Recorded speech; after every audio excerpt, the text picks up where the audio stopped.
I was traveling in one of the Middle Eastern countries a long time back, and I happened to cross the border. And when I was coming back, I wanted to cross back into the country that I had left from. And it was the time of Jumu'ah, and they told me, you have a Zimbabwean passport, you actually need a visa to go in. And I told them, but hang on, I was here about 10 days back when I was crossing, and no one told me this. I crossed and there was no visa. He said, no, the law has just changed 2 days ago. Now I have a flight to catch, and I'm making dua to Allah, and I say, Ya Allah, help me. Ya Allah, I'm in need. Help me, Ya Allah. What am I going to do? I've got a flight to catch, and I need to return home. And so it was the time of Jumu'ah, and the adhan went. And mashallah, there was a masjid in the border post. And so I went, I'm making dua to Allah, and I sat down. And the Imam spoke about, now this is called the help of Allah. Not from me, nothing at all. The Imam was speaking about helping people in desperation, helping people in need, and how Allah will assist you if you assist someone who's desperate, who's in need. And guess what? There was a man next to me who greeted me, and I greeted him back. And then I greeted him immediately after the talk.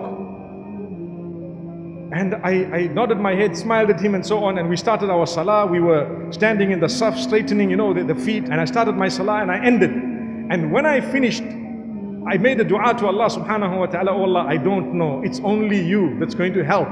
And so what happened is, I came out, I had hope in my heart, but I was also making a plan B, to say, let's go back and we'll do this, we'll change tickets, perhaps leave from another city altogether. And as I went in, I told this brother who was behind the counter that, look, you know what, please, I need your help. He says, only my boss can do it for you. So can I see him? He says, yeah, well, you can, maybe.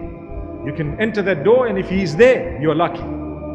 So I went by the door, there was someone cleaning. Knocked on the door opened. Who was the boss?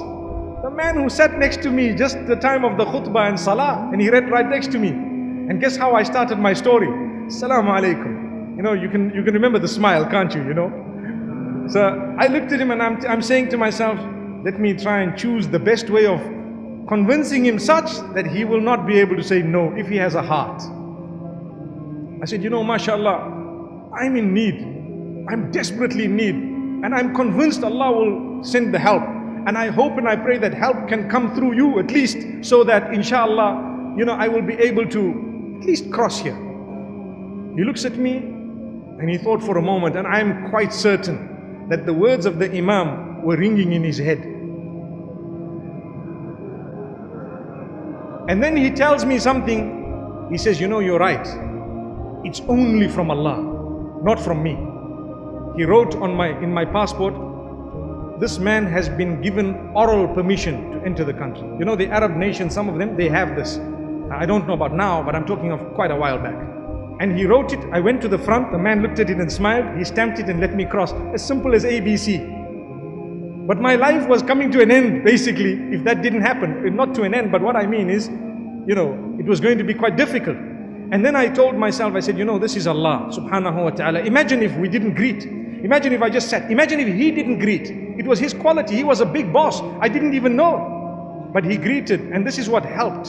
And I greeted back. And this is why, remember, sometimes we are arrogant. It's shaitan that overtakes us. We are human. We need to check it again. Make sure you remove it. Fight it. Fight it.